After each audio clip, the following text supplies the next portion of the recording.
stronger and more matured Herlene Budol ang sumalang sa GMA Integrated News interviews na marami raw natutunan sa mga kinasangkutang kontrobersya. Malaking tulong daw yan para mag-focus sa career. Lalo't this Monday na mapapanood ang series niyang Binibining Marikit. May chika si Nelson Canlas.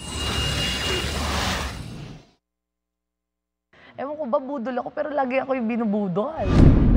Naman ganon. Kwela pa rin, pero stronger at mas mature na Herlene Budol ang nakakwentuhan ko sa GMA Integrated News interviews. Marami raw kasi siyang natutunan sa nakalipas na taon, lalo na sa kinasangkutang kontrobersya nung patapos ang 2023. Parang mas masaya po akong mag-focus muna din po muna sa trabaho ko at sa sarili ko, kumpara mag-focus ako sa mga taong sisirain lang naman yung aking puso. Habang nasa gitna raw ng kontrobersya, sandigan niya ang pamilya, ang kanyang namayapang lola at ang Panginoon. Wala pong nagtanggol sa akin. Lahat po talaga yung nasgahan po ako. Doon ko po napatunayan na kahit anong mangyari, andyan ang pamilya mo. Sabi ko, sabihin mo kay Lord, hindi naman po ako masamang tao. Sabihin mo kay Lord, Nay, na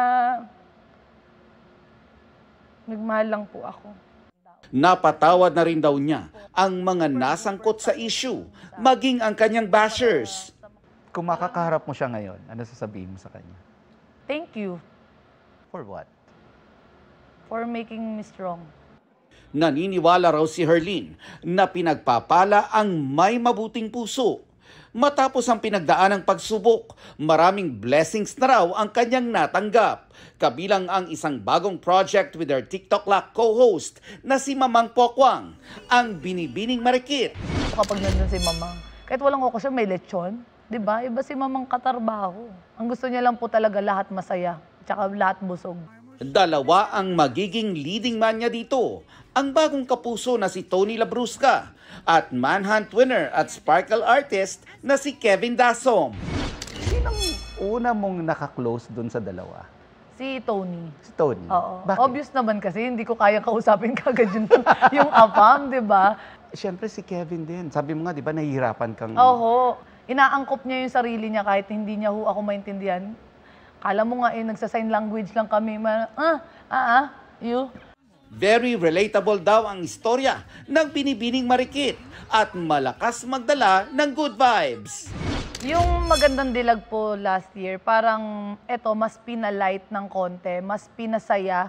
Pero alam niyo pong talaga may puso. Yung tipong mas magkadikit si Herlene at saka si Marikit kumpara kay Gigi ng Magandang Dilag. This will be showing on February 10. Malapit na. Anong may expect natin sa first week? Ang first week po, masaya. Masaya lang.